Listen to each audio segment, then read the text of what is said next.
안녕하세요. 정대리입니다. 오늘은 민간분양 일반공급 마지막 시간으로 중도금 대출 말씀드리고 일반공급편 마무리 해볼게요.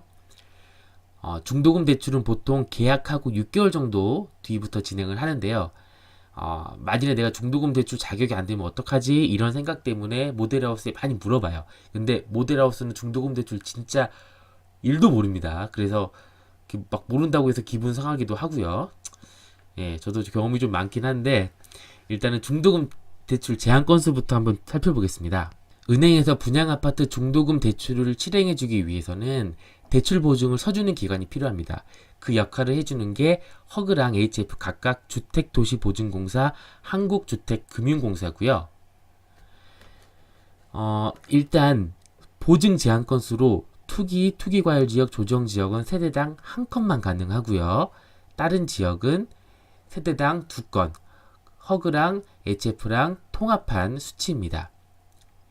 이게 조정지역은 한 건이고 기타는 2건이니까 조정지역 중도금 대출 받고 기타 지역 대출은 중도금 대출은 가능해요. 근데 반대로 기타 지역 중도금 대출이 있는데 조정지역 대출은 불가능합니다. 이렇게 순서를 잘 기억해 두시고요. 그 다음에 LTV는 무주택자의 경우 투기과열 지역은 40%, 조정지역은 60%, 기타는 70%까지 가능합니다. 그리고 1주택자는 원칙 안 되는데 투기과열 조정지역은 안 되는데 기타 지역은 60%까지 되죠. 근데 집을 기존 주택을 처분한다는 약정이 있으면 무주택자랑 똑같이 40%, 60%까지 대출이 되고 2주택자 같은 경우는 안 됩니다. 아예. 그리고 보증 한도는 각각 허그랑 HF랑 5억, 3억까지 이게 최대 보증 한도예요. 그렇게 가능하고 보증 제한은 9억 원 이상 아파트까지, 그러니까 9억 원 이상 아파트는 불가능합니다. 9억 원 전까지 가능하죠. 그래서 서울 지역 보통 아파트들 보면 거의 9억 미만에 맞춰서 이렇게 분양을 하곤 합니다. 그리고 중도금의 경우 무이자, 유이자가 있고요. 유이자의 경우에 잔금 치를 때 이자까지 한 번에 지급하면 돼요. 또 중도금 대출은 사실 개인 대출이 아니고 집단 대출이라 엄청난 신용불량자가 아니면 거절되는 케이스는 저도 많이 못 봤습니다.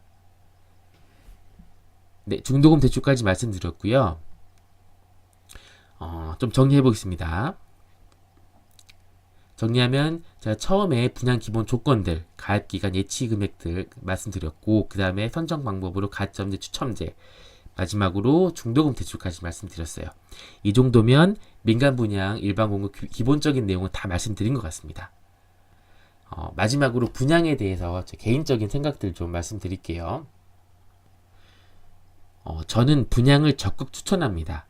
일단 계약금 10%랑 보통 중도금 60%인데 투기과열 지역은 40%까지 대출이 되니까 20%만 더 있으면 되죠. 그래서 투기과열 지역은 30%만, 또 나머지 지역은 계약금 10%만 있으면, 그렇게만 돈이 있으면 2년 반 뒤에, 2년 반이 뭐냐면 보통 그 분양을 청약을 하고 2년 반 뒤에 보통 입주를 해요.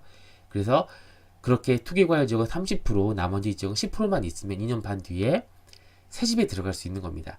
새집에 대한 열망은 정말 커요. 특히 요새 뭐 재건축, 재개발 승인도 잘 안 해주고 지정 지역도, 이미 지정된 지역도 해제하는 기조라서 신축은 점점 더 귀해질 겁니다. 또 요새 아파트들은 구조가 너무너무 좋고요. 예를 들어서 저기 GTX A 노선 킨텍스 쪽의 아파트 구조 한번 봐보세요. 너무 좋습니다. 또 뭐 수영장, 독서실, 헬스장, 뭐 손님 또 주무시라고 숙박시설, 조식 주는 곳도 있죠. 너무 좋아요. 꼭 이거 들으시는 여러분들 분양 당첨되셔서 새집 꼭 들어가셨으면 좋겠습니다. 또 몇몇 분들 중에 이런 걱정을 하시는 분들이 있어요.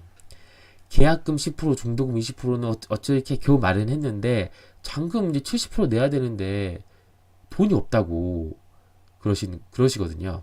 근데 일단 잔금시는 그때 시세에 따라 대출 가능 여부가 나옵니다. 그러니까 예를 들어서 7억이 집이면 그 분양가가 7억이면 그 집에 들어갈 때 10억이 됐어요. 그러면 대출이 7억에 40% 나오는 게 아니고 10억에 40%가 나오는 거예요. 그러니까 4억까지 나오는 거죠.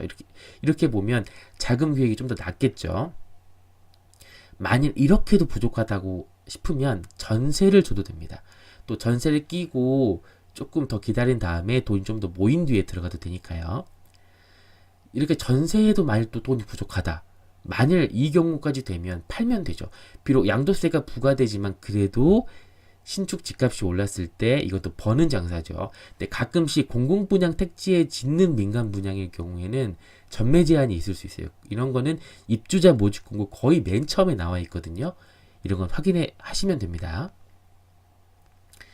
네, 그럼 이렇게 여기까지 민간 분양 일반 공급 말씀드렸고, 다음은 민간 분양 특별 공급 말씀드릴게요.